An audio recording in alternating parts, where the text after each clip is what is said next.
Dear students, myself Asif Wasim, an assistant teacher in the Malegaon High School and Junior College. In this lesson, we will learn what is Darwin's theory of evolution.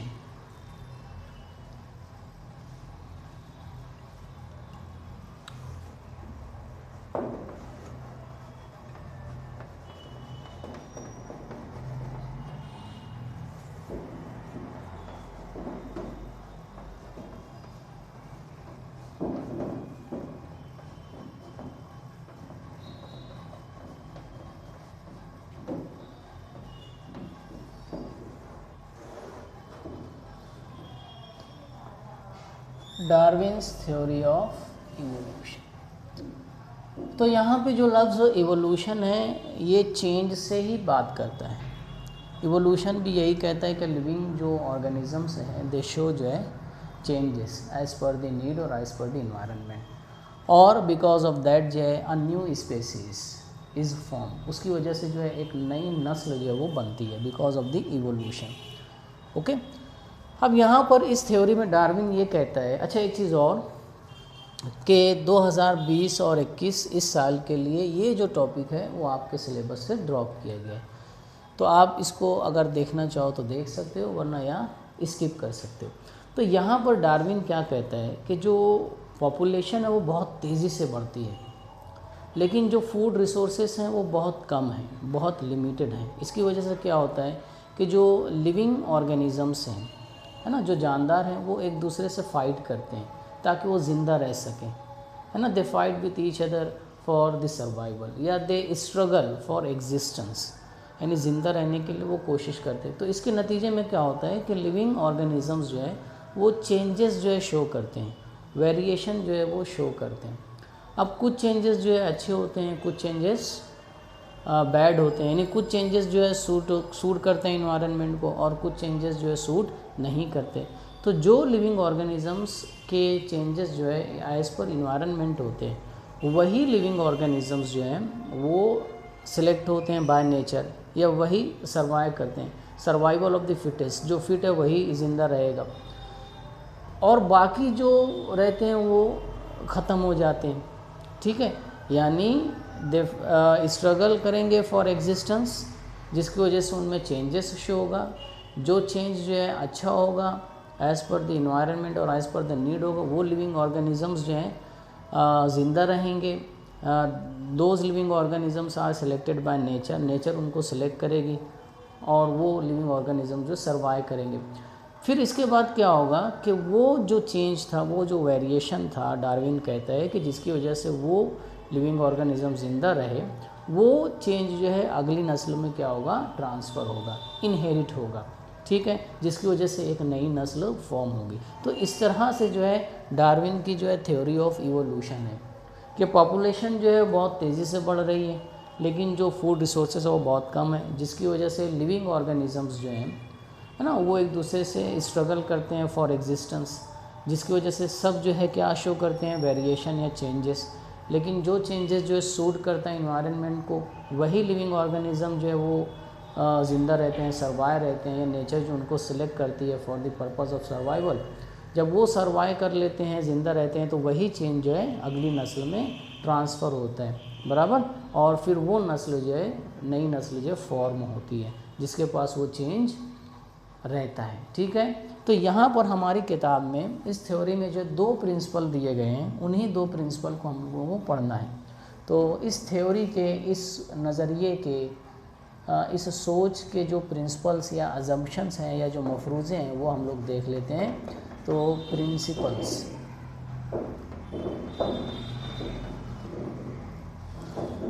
तो कौन कौन से दो principles हमारी किताब में दिए हैं, तो उसी को हम लोग देखते हैं। फर्स्ट वन के पहला प्रिंसिपल है survival of the fittest, survival of the fittest, this is the first principle, यानी जो फिट है वही ज़िंदा रहेगा। ये प्रिंसिपल उसूल कहता है डार्विन का। तो इसको थोड़ा लिख लेते हैं कि इस प्रिंसिपल में डार्विन ने क्या कहा कि दोज ऑर्गेनिजम्स दोज ऑर्गेनिजम्स, वो जानदार जो which can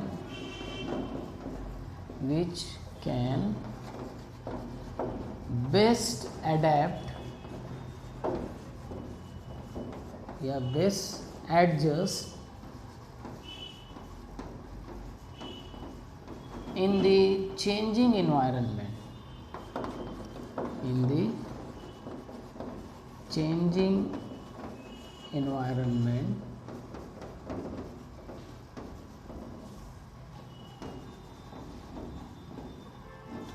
are likely to survive, are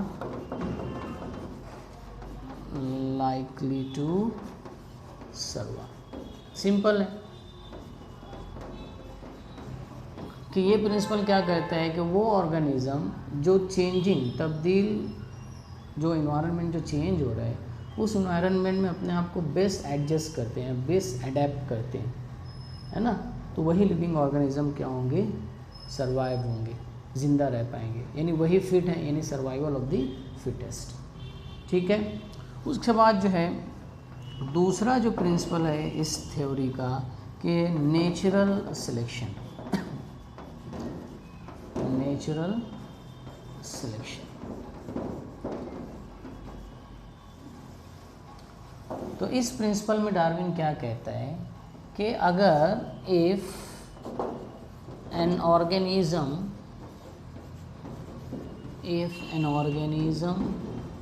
is born with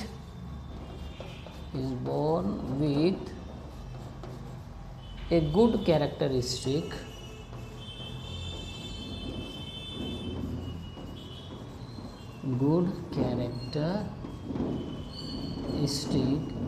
and is able to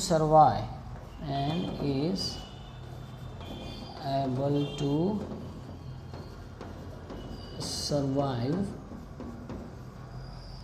this change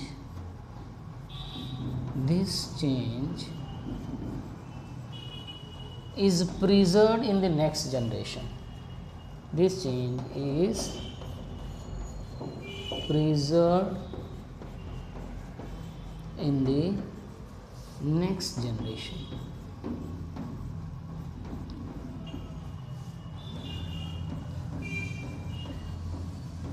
ठीक, तो सेकंड प्रिंसिपल क्या बोल रहा है कि अगर कोई ऑर्गेनिज्म, कोई जानदार पैदा होता है किसके साथ, अ गुड कैरेक्टरिस्टिक, एक अच्छी जो है खासियत के साथ, या एक अच्छा चेंज शो करता है ना, अच्छा चेंज शो करते हैं, यानी उस चेंज की वजह से, उस फीचर, उस खासियत की वजह से वो क्या है, इज़ एबल, वो काबिल हो गया टू सर्वाइव, ज़िंदा रह सके उस चेंज की वजह से। तो क्या होगा कि वो जो कैरेक्टरिस्टिक है या वो जो चेंज है, दिस चेंज, वो चेंज इज़ प्रिजर्व, महफूज रहता है इन द नेक्स्ट जनरेशन, जो अगली नस्ल है उसमें महफूज रहता है, यानी वो चेंज जो है अगली नस्ल में चला जाता है, यानी वो नस्ल जो है वो स्पेसीज अब जिंदा रहेगी, यानी नेचर ने उस स्पेसीज को क्या कर लिया, सिलेक्ट कर लिया। नेचुरल सिलेक्शन, नेचर जो है सिलेक्ट्स द फिटेस्ट वन।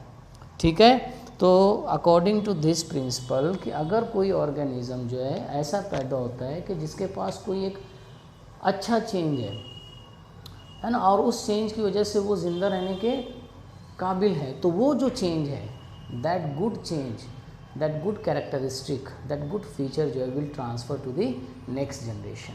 ठीक है, this principle is called natural selection. जैसे यहाँ पर आप इसको एक मिसाल के ज़रिए, फॉर एग्जांपल आप देख सकते हो कि बहुत सारे ऑर्गेनिजम्स हैं और वो किसी शिकार को पकड़ना चाहते हैं, है ना, प्रे को। अब उसमें से एक ऑर्गेनिज़म जो है वो काफ़ी तेज़ी से दौड़ना चाहता है ना, और काफ़ी तेज़ी से दौड़ कर जो है उस प्रे को कैच कर लेता है। ठीक है, तो और बाकी नहीं कर पाते, तो होगा क्या कि इसके अंदर एक अच्छा जो है चेंज आया कि ये तेज़ दौड़ सकता है और प्रे को पकड़ सकता है, इसको फूड मिलेगी, फिर ये ज़िंदा रहेगा। तो ये जो चेंज है, यानी उस लिविंग ऑर्गेनिजम्स में फिटेस्ट कौन है, ये जो ऑर्गेनिज्म जो तेज़ी से दौड़ रहे, तो वो ज़िंदा रह पाएगा, यानी सर्वाइवल ऑफ द फिटेस्ट। अब वो जो गुड चेंज आया उसके अंदर कि उसने स्ट्रगल किया तेज़ दौड़ने का और वो दौड़ सका, जिसकी वजह से प्रे को पकड़ा और as a food is use किया। अब ये जो गुड चेंज है ना, अब वो कहाँ जाएगा, it will transfer in the next generation. ठीक है, तो that is called natural selection, यानी that organism develops a good change, because of that it becomes जो fit, and that fit organism will survive, वो जिंदा रह पाएगा, and that character and that feature and that change will transfer to the next generation as per the natural selection। ठीक है, तो इस तरह से हम लोग इसको देख सकते हैं दिस थ्योरी को। Now we will stop here, in the next जो lesson we will see the classification of living organisms. ठीक है।